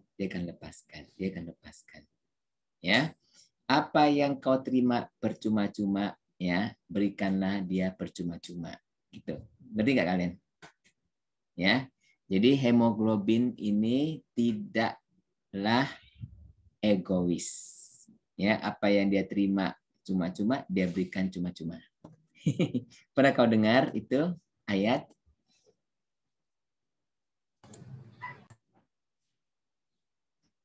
Ya. Sekarang habis ini, sekarang aduh saya capek nih. Kalian capek nggak? Yang 11 sekarang adalah transport karbon dioksida di dalam darah. Dikit lagi ya, sedikit lagi kita udah habis. Ya, transport CO2 dalam darah. Oke. Lihat, mana itu? Transport CO2 dalam darah. Nah, ini dia. Nah, sedangkan jadi di dalam sel-sel tubuh kita, ya kan, karena ada pembakaran kan, akan dihasilkan CO2, ya, hasilkan CO2, ya kan. Kita kan namanya pembakaran seluler respirasi, ya, respirasi di dalam sel, ya, akan menghasilkan 6 H2O, 6 CO2 dan ATP. ATP untuk apa? ATP untuk apa? Energi ya, Pak? Energi ya. Jadi selama manusia hidup, manusia perlu energi. Kalau udah nggak ada energi, kita udah mati ya. Atau lemah ya. Jadi kalau kalian lihat seluler respirasi ya. Nah, dia semua terjadi di mitokondria, ya.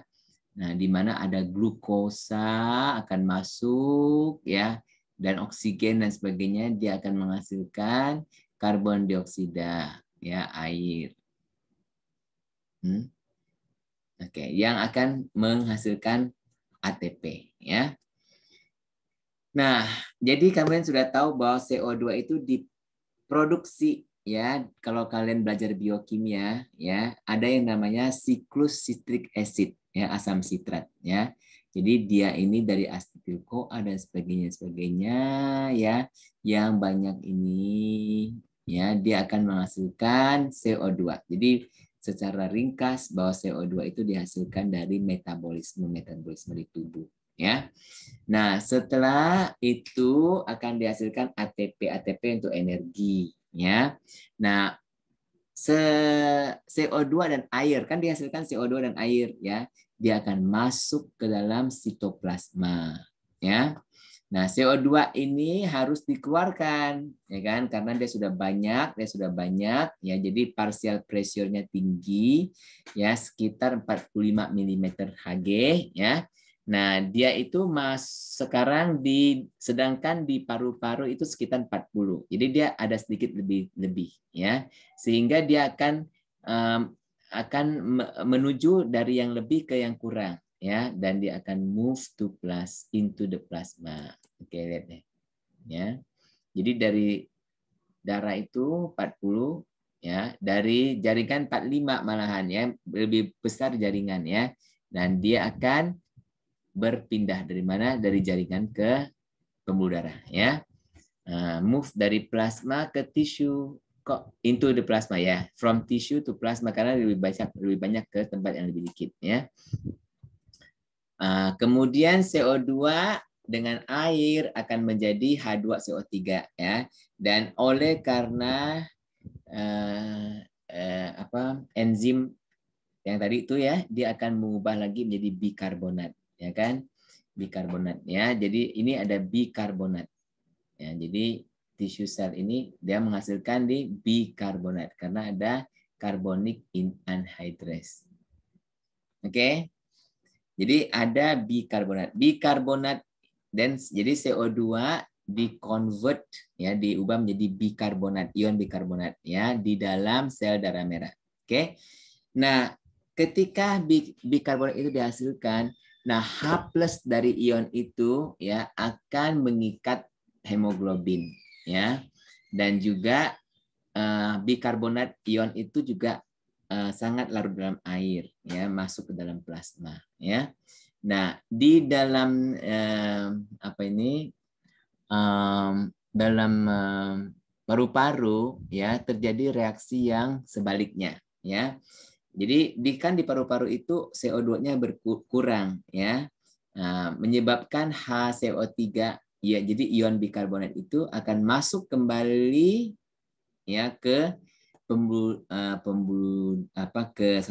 sel darah merah ya, di mana dia akan jadi ini ya kan menjadi bikarbonat kan. Nah, ini reaksi sebaliknya yang terjadi, bikarbonat ditambah dengan H+ menjadi H2CO3 dan H2CO3 ini akan menjadi H2O dan CO2. Nah, nanti CO2-nya yang akan dikeluarkan melalui nafas ya, kalau kamu lihat ini.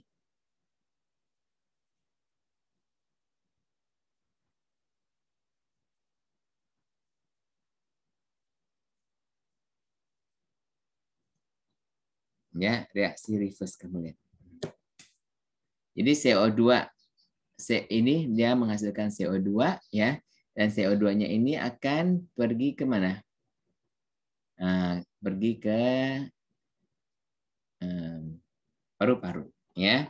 Jadi kemudian enzim carbonic anhydrase dia akan mengkatalisa konversi carbonic acid menjadi H2O dan CO2 tadi ya. Dan CO2 ini akan ya berdifusi keluar dari sel darah merah dan kemudian dia akan exhale, akan dikeluarkan melalui hembusan nafas ya. Oke, kita selesaikan yang ini. Sekarang kita ke yang 12 ya, ABO group system. Oke, ini penting ini ya. 12, 13, 14 ini kita harus habiskan. Nanti 15 dan seterusnya kamu bisa baca sendiri sebenarnya ya. Kita hanya nggak lama lagi ya. Dikit lagi.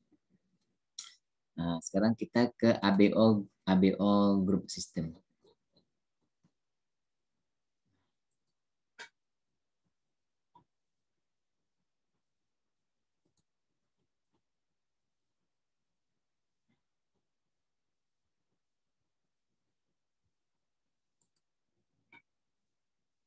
Nah, jadi di dalam sel darah merah ya, sel darah merah ini akan membuat dosintesa beberapa tipe ya, molekul-molekul marker ya, molekul-molekul di permukaan darah. Kan tadi disebut ada berapa sedikit sekali kan ada zat terlarut ya yang disebut molekul-molekul zat terlarut itu ya. Nah, molekul-molekul ini dapat menimbulkan reaksi respon tindak balas ya, respon imun sistem ya. Nah, kalau kita transfusi darah, kalau darahnya nggak cocok, ya akan terjadi pembekuan darah. Ya. Nah, sistem antigen. Jadi antigen. Jadi setiap orang itu dalam darahnya ada antigen-antigen. Ya, jadi disebut ABO sistem. Ya. Nah, tipe A dengan antigen A aja. Jadi ini di dalam permukaan sel darah merahnya ada antigen A. Ya. Tipe B dengan antigen B, ya. Tipe AB, nah ini ada orang yang tipenya ada 2, AB campur, ya. Jadi donat yang berisi coklat, donat berisi keju, ini donat berisi coklat keju gitu ya. Nah, tipe O ini sebenarnya bukan A dan bukan B, ya. Jadi dia tidak mengandung antigen A ataupun antigen B. Ya, ini namanya tipe O. Ya, bukan A, bukan B. Oke. Nah, sekarang as well as jadi seperti ABO group system ini ya, ada 29 grup sistem lain ya yang telah kita identifikasi sekarang ya, yang itu misalnya resus ya, ada namanya faktor resus, MNS, Lutheran, Kerr, Kidd, Lewis dan sebagainya ya. Nah, the chemical structure jadi antigen A, B dan H adalah sangat ini ya. Jadi O ini ada antigen namanya antigen H ya. Strukturnya agak mirip ya. Jadi ini antigen A, ini antigen B, kamu lihat nggak ya? Secara struktur agak mirip ya. Cuman yang O ini agak sedikit nggak mirip ya. Yang A dan B sebetulnya masih agak mirip. Ya, ini juga cukup interesting ya untuk kita melihat ya. Nah, each is a short chain of sugar, oligosakarida. Jadi ini oligosakarida sebenarnya ini, oligosakarida ya. Typically attached to the membrane lipid. Dia ada lipid juga, membrane lipid ya. They differ, dia berbeda ya. However, at the terminal sugar. Jadi kalau kalian lihat sugar terminalnya ini berbeda ya. Nah, as it is and it's the minor difference that establishes your blood type. Jadi antara tipe A dan B itu sedikit saja perbedaannya ya. Dan ABO grup antigen are genetically determined. Jadi setiap itu orang sudah secara genetika ya. And the incidence of each group varies by race. Jadi tergantung etnik grupnya, race-nya ya, suku bangsanya ya. Nah, the terminal sugars of A, B, and H antigen. Jadi yang A ini dia itu nesti galactose ini ya, sugarnya ini. Oke. Ini galactose. Oke, galactose. Oke. Dan ini apa? No terminal sugar. Enggak ada sugarnya, enggak ada terminal sugarnya. Ini ada satu kan? Satu, ini ada, nggak ada, 0 ya. No, jadi makanya dia disebut type O karena 0 ya. Ngerti nggak? Nah, sekarang test yourself katanya, test yourself. The ABO group antigen show. Mana? Ini mana? Grup antigen mana? 1, 2, 3. Apa sih ini? 1 yang mana? Itu apa?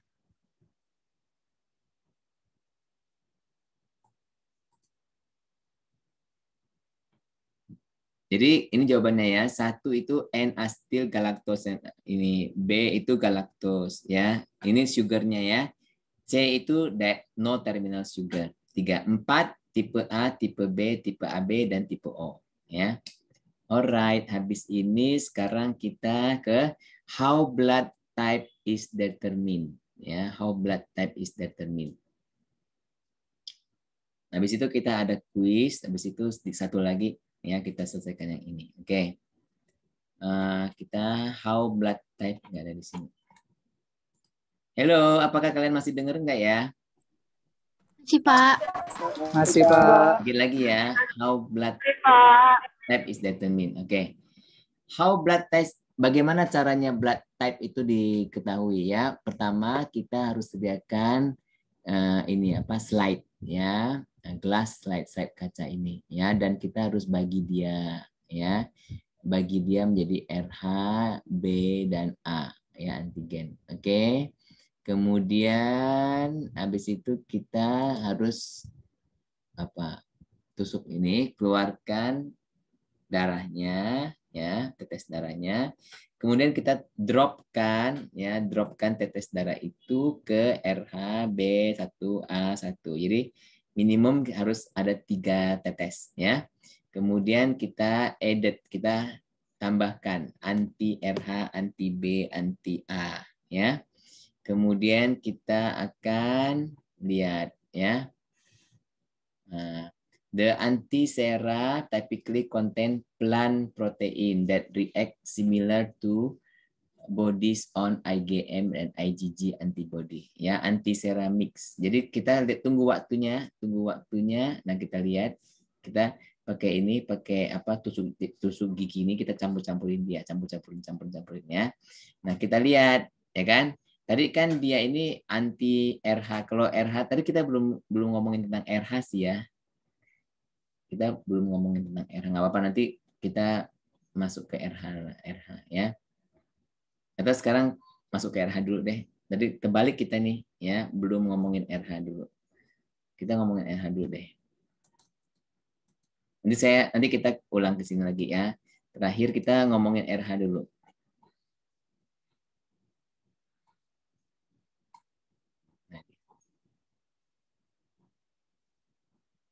Nah ini ya. Nah RH antigen itu disebut juga agglutinogen ya. Dia itu satu dan dari banyak tipe surface molekul ya RH. Tadi kan ada 20 yang kita ketahui ya. Nah ini ada yang namanya RH antigen ya. Nah the letter RH ya are applied to this antigen because pertama sekali dia itu ketemu di suatu jenis monyet yang disebut rhesus ya, rhesus, makanya disebut RH rhesus ya. Nah, secara kimia RH antigen ini adalah suatu protein panjang ya yang dia itu berkoil ini protein panjang ini ya, protein panjang ya yang seperti apa ini ya, coil ini seperti ikatan-ikatan ya, pancing-pancing ikatan ini ya. Nah, ada dia 6. Jadi inilah kira-kira RH itu kalau dilihat secara molekul kimianya ya.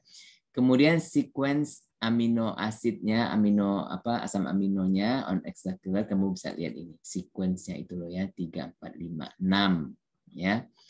Nah, ada 40 tipe RH antigen sebenarnya ya yang telah diidentifikasikan ya. Nah, most common are D antigen. Jadi kebanyakan orang itu mengandung antigen D ya. Jadi rhesus D kita bilang ya. Nah, yang mempunyai antigen ini kita sebut rhesus positif. Oke. Nah, 85% Caucasian itu orang Eropa ya, orang bule ya. Itu 85% positif. 90 sampai 95% African American. Jadi orang negro ya, juga positif. Orang Asia 98 sampai hampir 100% adalah rhesus positif. Jadi kadang-kadang kamu dapat WA ya, dicari golongan darah rhesus negatif. Ada kan, pernah kan? Ya, karena susah untuk mendapatkan yang rhesus negatif. Kebanyakan orang rhesus positif ya. Nah, tapi ada beberapa individu-individu yang mempunyai RH antigen yang negatif ya. Oke. Ini kita udah RH. Ya, RH udah. Sekarang apa sih ini? Show. 346 itu maksudnya apa? 346. Ya, show. Oke.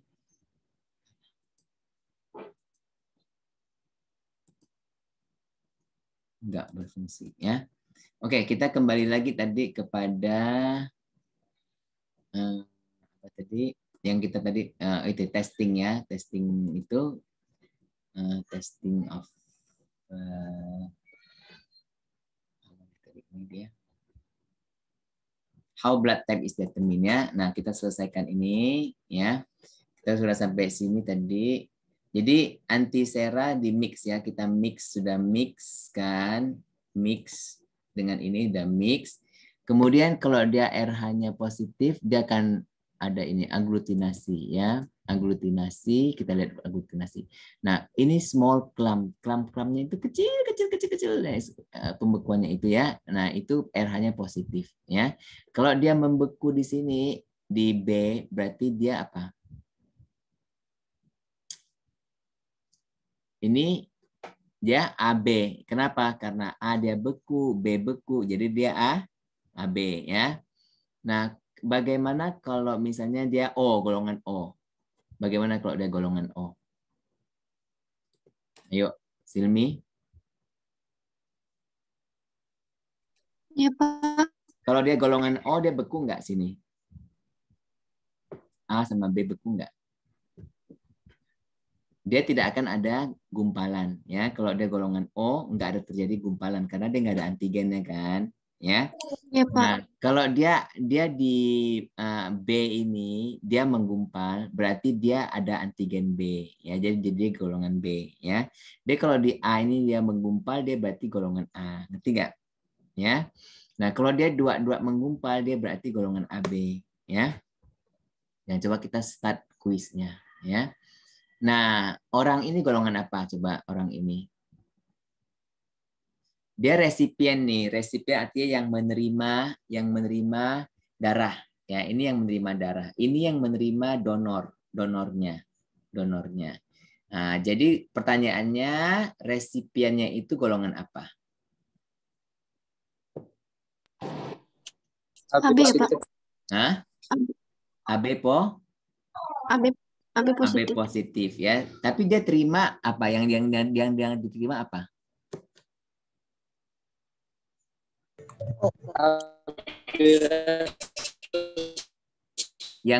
Yang dia terima golongan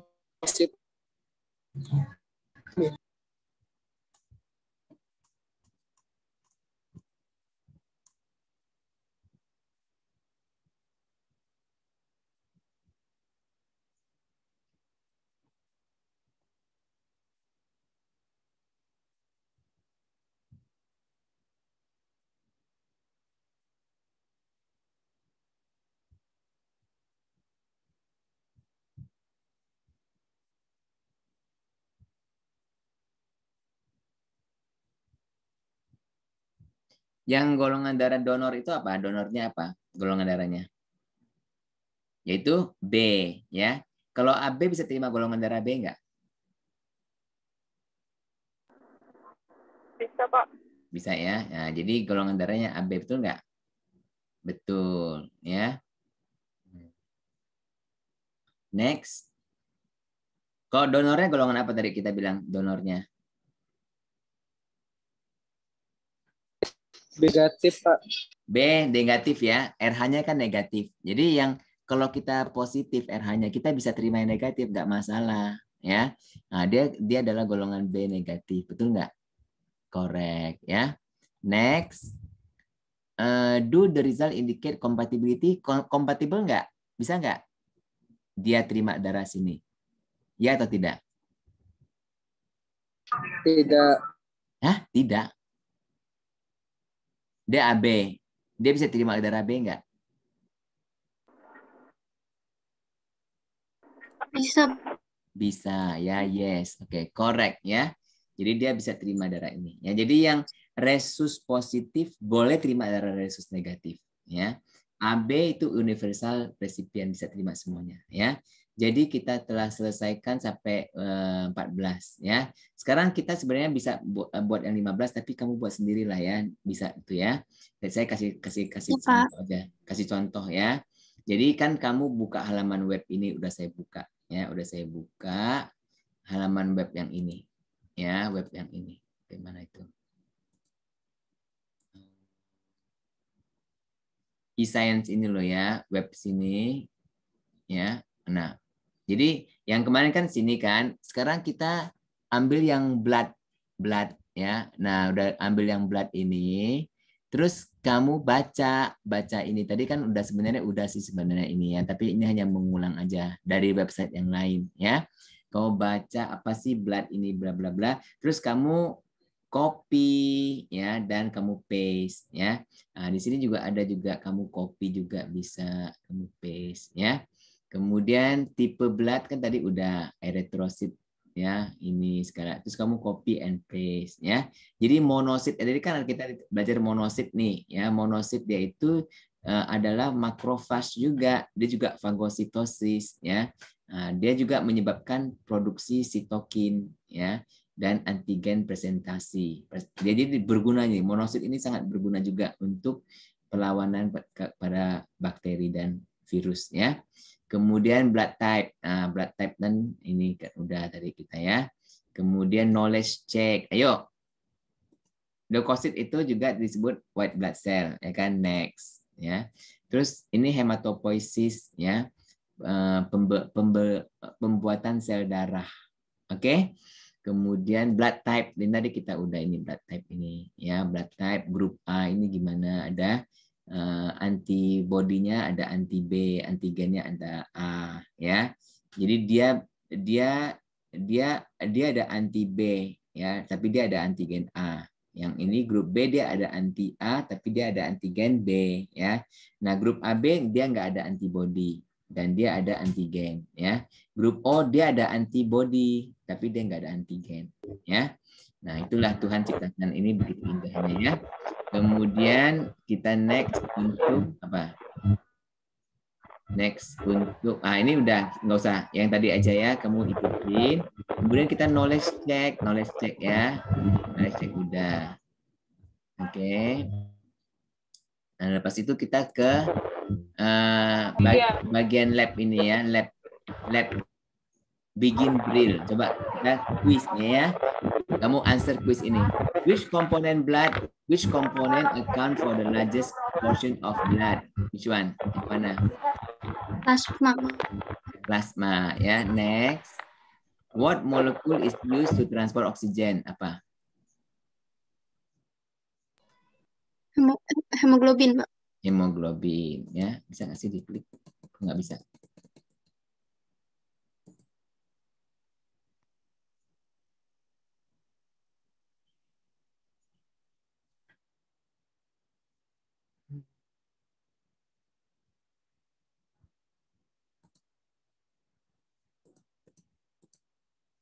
Plasma kan tadi. Oke, continue. Tadi kamu bilang what molecule is used to transport oxygen? Hemoglobin ya. Oke, correct. Continue. Which type of blood cell is responsible for blood clot? Yang mana? Trombosit. Trombosit ya, correct. Terus what is produced through hematopoiesis? Apa yang kan tadi kita nggak baca sih ya hematopoiesis ya. Hematopoiesis itu pembuatan sel-sel darah apa aja? Semuanya ya? Darah. All. Semua, Pak. All ya. Oke. Which antibody does a person is blood? Nah, ingat nggak? Type AB. Type AB itu ada antibody apa aja?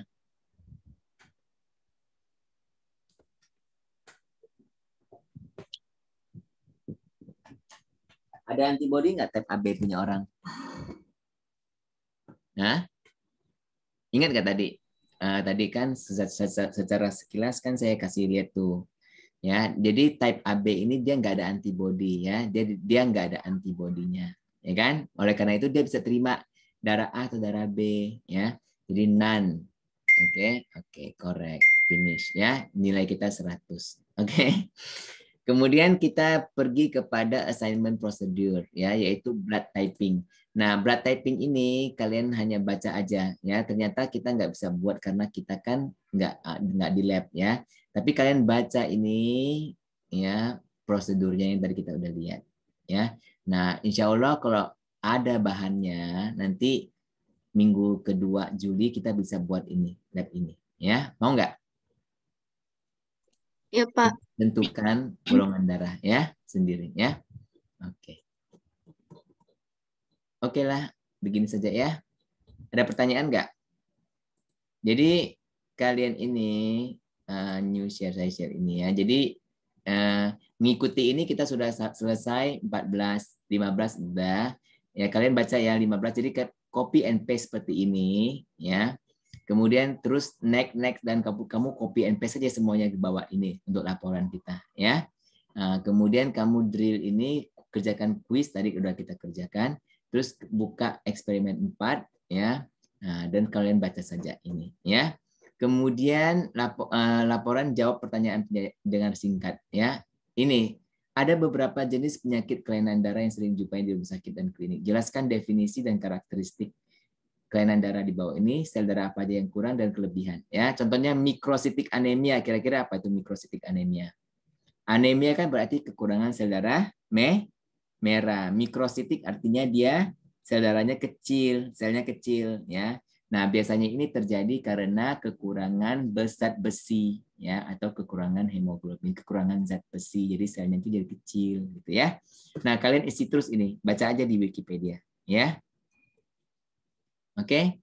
Nah, terus kalian jawab ini ya. Apakah kegiatan praktikum ini membantu Anda lebih mengerti, ya? Ya atau tidak, ya? Apakah hal yang paling berarti yang telah Anda pelajari praktikum ini? Kalian jawab ya. Apakah hal lain yang Anda ingin pelajari mengenai darah dan golongan darah? Oke, boleh? Ya, Pak.